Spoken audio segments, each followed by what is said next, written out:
क्या ABCDEF को sequence में पढ़ाना ज़रूरी है? नहीं। जिस तरीके से हिंदी की वर्णमाला में क वर्ग, च वर्ग, क ख ग घ च छ ज झ होते हैं, उसकी सीक्वेंस का रीज़न होता है वो जिस स्थान से बोले जाते हैं, जिस जगह से जो उनका उच्चारण स्थान होता है उस तरीके से ग्रुपिंग होती है। इस तरीके का कोई भी फोनोलॉजिकल ऑर्डर जो है वो इंग्लिश अल्फ़ाबेट में यूज़ नहीं होता है। सो इसीलिए अलग-अलग फ़िलॉसफ़ी फॉलो करने वाले लोग अलग-अलग ग्रुप्स बना के इसको पढ़ाना शुरू करते हैं। जैसे मॉन्टेसरी जो है वो शुरू करता है ख, आ, ठ। जॉली फोनिक्स में शुरू होता है स, आ, ठ, ई, न। कुछ और फिलोसोफर्स इस तरीके से एजुकेशनिस्ट इस तरीके से पढ़ाते हैं र, ठ, ई, ल। तो अलग-अलग ग्रुप्स बनाते हैं। तीनों में एक कॉमन बात ये है, सबसे पहली कि ये तीनों के तीनों जो हैं वो स्मॉल लेटर्स हैं, क्योंकि हम अपने आसपास 95% जो लेटर्स देखते हैं वो स्मॉल केस होते हैं।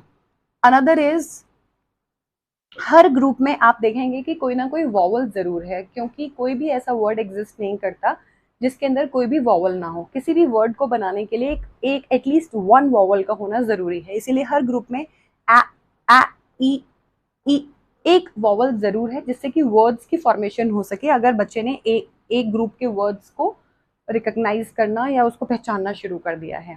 थर्ड थिंग इज़ कि कोई भी फिलॉसफी, मॉन्टेसरी, जॉली फोनिक्स या अदर्स किसी भी साउंड को सिक्लूजन में नहीं पढ़ाता। मतलब सिक्लूजन में ना पढ़ाने का मतलब है वो ऐसे नहीं करेगा कि इसी को क्रैम करा रहा है ख, ख, आ, रादर किसी कॉन्टेक्स्ट को लेके इन सारे साउंड्स की बात की जाएगी। For example, cat is on the mat, so at mat, at, तो cat is on the mat, so ये कॉन्टेक्स्ट लिया जाएगा, ये कोई स्टोरी बिल्ड की जाएगी इसके इर्द गिर्द, फिर यहाँ से वर्ड cat, mat लिया जाएगा, फिर अलग अलग साउंड्स को at इस तरीके से बताते हैं। ऐसे ही जॉली फोनिक्स का आपने बहुत फेमस सुना होगा, the snake is in the grass, तो वहाँ से वो जो the snake is in the grass है का स्नेक लेके साउंड वहाँ से लिया, और फिर तो किसी कॉन्टेक्स्ट के तहत इसी तरीके से यहाँ पर भी एक कॉन्टेक्स्ट लेंगे या एक स्टोरी या एक सेंटेंस या एक बात ऐसी लेंगे जिसमें से वर्ड निकाल के साउंड को लेंगे।